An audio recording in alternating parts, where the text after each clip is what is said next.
only one of these ever existed until the mod came along. Find out more right here, right now.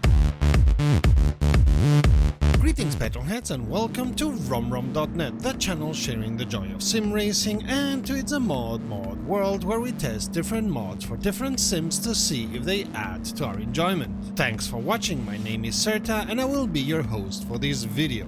Yep, this car never got built in series at all. While it's said Stalin liked it very much, the Second World War stopped any further development and the car disappeared forever, but not the designs. Modding group GT Supreme learned what they could about this car and made this mod. Let's take a look. All in all, the car looks nice with some errors. Some parts of the sticks look transparent on VR. Some parts look three-dimensional, some don't, and personally I could have done without the GT Supreme logo, even though I acknowledge a mod group wants to leave a mark. By the magic of Assetto Corsa and VR, I got planted underneath the car and could take a look at the underbelly of this mod. Gotta say, it looks nice and more detailed than I would have expected for something you don't really see normally. And staying outside, notice the Soviet star on the hood figure. The original car had a dark green color, and as I said, there was only the one ever built, so any other colors of the car in the mod are just inventions of the mod makers, but the colors fit the time frame of the original car, I must say.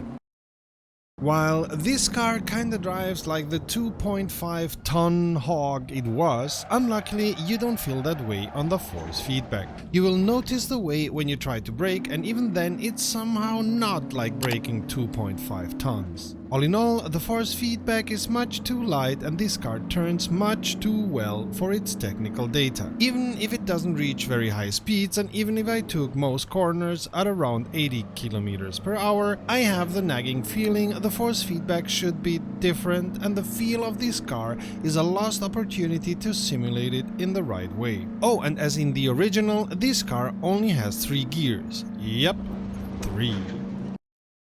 The AI is well behaved and can deal with the car quite well, but it's very slow. As we've seen the AI often having problems with cars that were completely out of the norm, it may very well be the Assetto Corsa's AI has limitations also here. Racing against the AI is in any case much too easy. You may rather skip it and play against real people.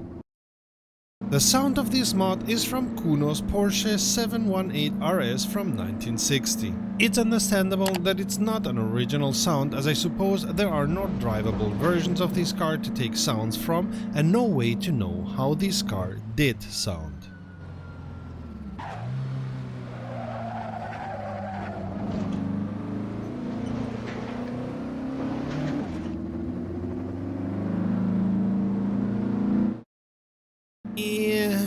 While it's once again nice to drive a car that has a very special and niche place in automotive history, I feel the force feedback could have been much better.